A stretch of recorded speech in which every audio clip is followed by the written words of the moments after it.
Oi pessoal, tudo bem com vocês? Então hoje a gente vai vir compartilhar aqui com vocês um texto que eu li e que mexeu muitíssimo comigo, sabe? Eu acredito assim que com várias pessoas que também leram esse mesmo texto, também teve a mesma reação.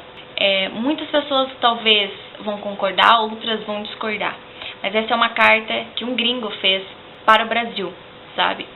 E eu gostaria de ler essa carta. Eu sei que muitas pessoas não têm aquela paciência para ficar lendo um texto e tal, mas então eu resolvi ler essa carta para que você reflita e você tire as suas conclusões sobre a maneira que está o Brasil e sobre como é e o porquê que o Brasil está assim. Vamos lá?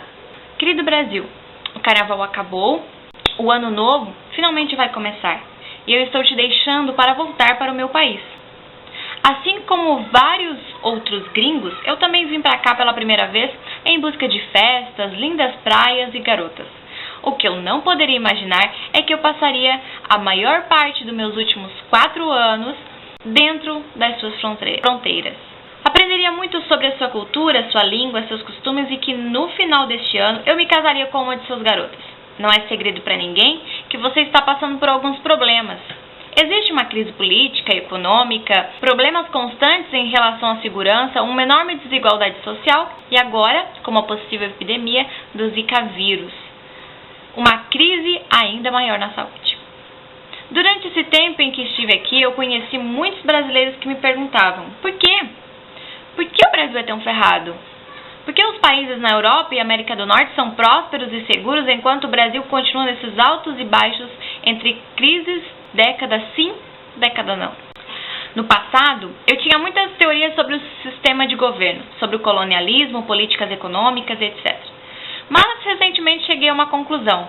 Muita gente provavelmente vai achar essa minha conclusão meio ofensiva, mas depois de trocar várias ideias com alguns dos meus amigos, eles me encorajaram a dividir o que eu acho com todos os brasileiros. Então aí vai, é você. Isso, você é o problema. Sim, você mesmo que está lendo esse texto. Você é parte do problema. Eu tenho certeza de que não é proposital, mas você não é só parte, como está perpetuando o problema de todos os dias. Não é só culpa da Dilma ou do PT. Não é só culpa dos bancos, da iniciativa privada, do escândalo da Petrobras, do aumento do dólar ou da desvalorização do real. O problema é a cultura. São as crenças, a mentalidade que fazem parte da fundação do país e são responsáveis pela forma com que os brasileiros escolhem viver as suas vidas e construir uma sociedade. O problema é tudo aquilo que você e todo mundo à sua volta decidiu aceitar como parte de ser brasileiro, mesmo que isso não esteja certo. Quer um exemplo? Imagine que você está de carona num carro de um amigo, tarde da noite. Vocês passam por uma rua escura e totalmente vazia.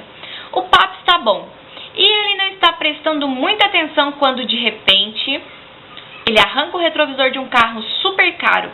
Antes que alguém veja, ele acelera e vai embora. No dia seguinte, você ouve um colega de trabalho que você mal conhece dizendo que deixou o carro estacionado na rua na noite anterior e ele amanheceu sem o retrovisor. Pela descrição, você descobre que é o mesmo carro que seu brother bateu sem querer. O que você faz? Letra A. Fica quieto e finge que não sabe de nada para proteger o seu amigo? Ou letra B. Diz para o cara que sente muito e força o seu amigo a assumir a responsabilidade pelo erro? Eu acredito que a maioria dos brasileiros escolheria a alternativa A. Eu também acredito que a maioria dos gringos escolheria a alternativa B. Nos países mais desenvolvidos, o senso de justiça e responsabilidade é mais importante do que qualquer indivíduo. Há uma consciência social onde o todo é mais importante que o bem-estar de um só. E por ser um dos principais pilares de uma sociedade que funciona, ignorar isso é uma forma de egoísmo. Eu percebo que vocês brasileiros são solidários, se sacrificam e fazem de tudo por suas famílias e amigos mais próximos, e por isso não se consideram egoístas. Mas, infelizmente, eu também acredito que grande parte dos brasileiros seja extremamente egoísta, já que priorizar a família e os amigos mais próximos em detrimento de outros membros da sociedade é uma forma de egoísmo. Sabe, todos aqueles políticos, empresários, policiais e sindicalistas corruptos? Você já parou para pensar por que eles são corruptos? Eu garanto que quase todos eles justificam suas mentiras e falcatruas dizendo: eu faço isso pela minha família. Eles querem dar uma vida melhor para os seus parentes, querem que seus filhos estudem em escolas melhores e querem viver com mais segurança. É curioso ver que quando um brasileiro prejudica outro cidadão para beneficiar suas famílias, ele se acha altruísta. E não percebe que o altruísmo é abrir mão dos próprios interesses para beneficiar um estranho, se for para o bem da sociedade como um todo. Além disso, seu povo também é muito vaidoso no Brasil. Eu fiquei surpreso quando descobri que dizer que alguém é vaidoso por aqui não é considerado um insulto como é nos Estados Unidos. Essa é uma outra característica particular de sua cultura. Algumas semanas atrás, eu e minha noiva viajávamos para um famoso vilarejo do Nordeste. Chegando lá, as praias não eram bonitas como imaginávamos e ainda estavam sujas. Um dos pontos turísticos mais famosos era uma pedra que de perto não tinha nada demais. Foi decepcionante. Quando contamos para as pessoas sobre a nossa percepção, algumas delas imediatamente disseram: ah, pelo menos você pode ver e tirar algumas fotos nos pontos turísticos, né? Parece uma frase inocente, mas ela ilustra bem essa questão da vaidade. As pessoas por aqui estão muito mais preocupadas com as aparências do que com quem eles realmente são. É claro que aqui não é o único lugar no mundo onde isso acontece, mas é muito mais comum do que em qualquer outro país onde eu já estivesse. Isso explica por que os brasileiros ricos não se importam em pagar 3 vezes mais por uma roupa de grife ou uma joia do que deveriam. Ou contratam empregadas e babás para fazerem um trabalho que poderia ser feito por eles mesmos. É uma forma de se sentirem especiais e parecerem mais ricos. Também é por isso que brasileiros pagam tudo parcelado, porque eles querem sentir e mostrar que eles podem ter aquela super TV, mesmo quando na realidade eles não têm dinheiro para pagar. No fim das contas, esse é o motivo pelo qual um brasileiro que nasceu pobre e sem oportunidades está disposto a matar por causa de uma motocicleta ou sequestrar alguém por algumas centenas de reais. Eles também querem parecer bem-sucedidos, mesmo que não contribuam com a sociedade para merecer isso. Muitos gringos acham os brasileiros preguiçosos. Eu não concordo. Pelo contrário, os brasileiros têm mais energia do que muita gente em outros lugares do mundo. Vide Carnaval. O problema é que muitos focam grande parte da sua energia em vaidade em vez de produtividade. A sensação que se tem é que é mais importante parecer popular ou glamuroso do que fazer algo relevante que traga isso como consequência. É mais importante parecer bem-sucedido do que ser bem-sucedido de fato. Vaidade não traz felicidade. Vaidade é uma versão photoshopada da felicidade. Parece legal, vista de fora, mas não é real e definitivamente não dura muito. Se você precisa pagar por algo muito mais caro do que deveria custar para se sentir especial, então você não é especial. Se você precisa da aprovação de outras pessoas para se sentir importante, então você não é importante. Se você precisa mentir, puxar o tapete ou trair alguém para se sentir bem-sucedido, então você não é bem-sucedido. Pode acreditar, os atalhos não funcionam aqui. E sabe o que é pior? Essa vaidade faz com que o seu povo evite bater de frente com os outros. Todo mundo quer ser legal com todo mundo e acaba ou ferrando o outro pelas costas ou indiretamente só para não gerar confronto. Por aqui, se alguém está 1 hora atrasado, todo mundo fica esperando essa pessoa chegar para sair. Se alguém decidir ir embora e não esperar, é visto como cuzão.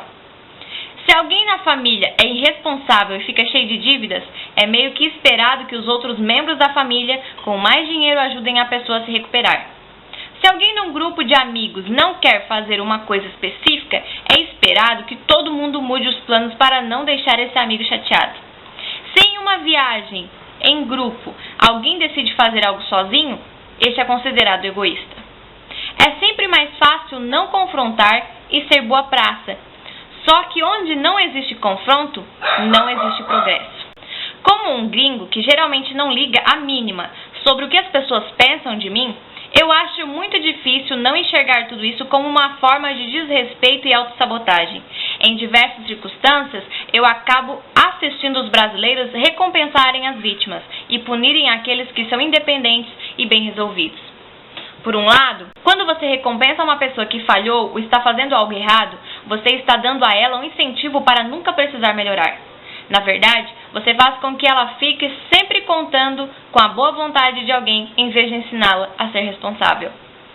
Por outro lado, quando você pune alguém por ser bem resolvido, você desencoraja pessoas talentosas que poderiam criar o progresso e inovação que esse país tanto precisa. Você impede que o país saia dessa que está e cria ainda mais espaço para líderes medíocres e manipuladores se prolongarem no poder.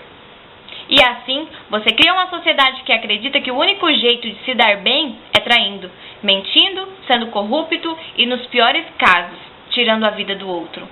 Às vezes, a melhor coisa que você pode fazer por um amigo que está sempre atrasado é ir embora sem ele.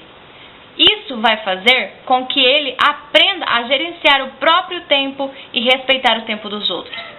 Outras vezes, a melhor coisa que você pode fazer com alguém que gastou mais do que devia e se enfiou em dívidas é deixar que ele fique desesperado por um tempo. Esse é o único jeito que fará com que ele aprenda a ser mais responsável com o dinheiro no futuro. Eu não quero parecer o gringo que sabe tudo, até porque eu não sei. E Deus bem sabe o quanto o meu país está. Eu já escrevi aqui sobre o que eu acho dos Estados Unidos. Só que em breve, Brasil, você será parte da minha vida para sempre. Você será parte da minha família. Você será meu amigo. Você será metade do meu filho quando eu estiver um. E é por isso que eu sinto que preciso dividir isso com você de forma aberta, honesta, com o amor que só um amigo pode francamente falar com um outro, mesmo quando sabemos que o que temos a dizer vai doer. E também porque eu tenho uma má notícia: não vai melhorar tão cedo. Talvez você já saiba disso, mas se não sabe, eu vou ser aquele que vai te dizer: as coisas não vão melhorar nessa década. O seu governo não vai conseguir pagar todas as dívidas que ele fez, a não ser que mude toda a sua Constituição. Os grandes negócios do país pegaram dinheiro demais emprestado quando o dólar estava baixo, lá em 2008, 2010.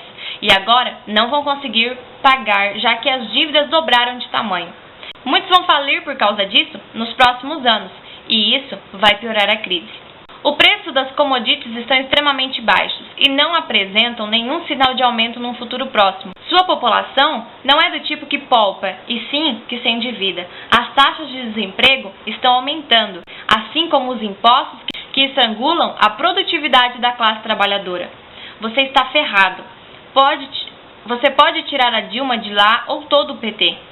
Pode e deveria refazer a Constituição, mas não vai adiantar.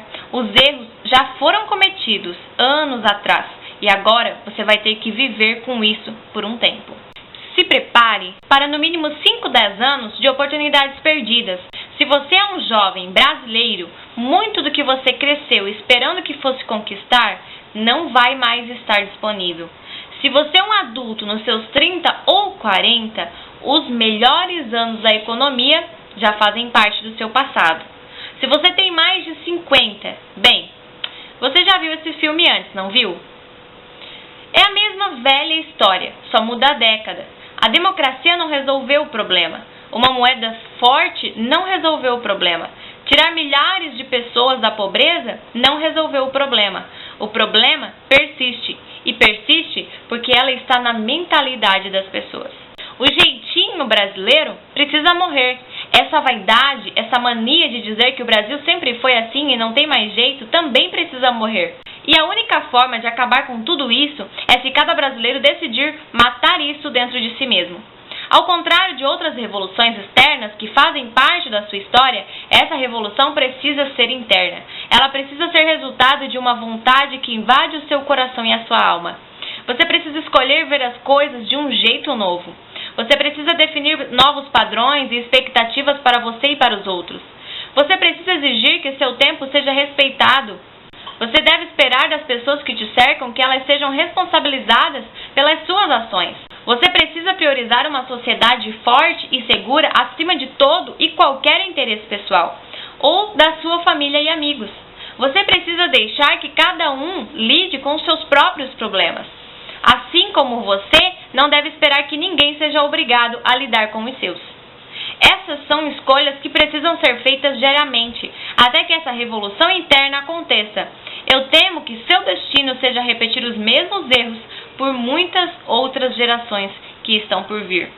Você tem uma alegria que é rara e especial, Brasil. Foi isso que me atraiu em você muitos anos atrás e que me fez sempre voltar. Eu só espero que um dia essa alegria tenha a sociedade que merece. Seu amigo Mark. Esse texto foi traduzido pela Fernanda Neut. Ele é um texto assim totalmente verdadeiro, gente, totalmente verdadeiro. Não critique, apenas reflita cada momento do seu dia para ver se a corrupção já não começa dentro da sua casa. O Brasil, ele é rico e esse jeitinho brasileiro, ele tem que mudar. Esse jeitinho brasileiro de defender as coisas erradas começa no próprio dia a dia. Às vezes a gente fica só culpando o PT e o governo. Eu sei, eles têm grande culpa mesmo, muita. Mas esse texto toca por quê? Para a gente rever o nosso dia a dia, ver se essa corrupção não começa diretamente na nossa casa. O caráter brasileiro precisa ser recuperado. Então que a gente, na nossa casa, comece a nossa própria mudança. Que nós sejamos a mudança desse país. Principalmente você que decidiu fazer diferença em vários âmbitos da sua vida. Comece assim e seja a mudança desse país. Esse é um texto só para você refletir, tá bom? Um beijo e até a próxima.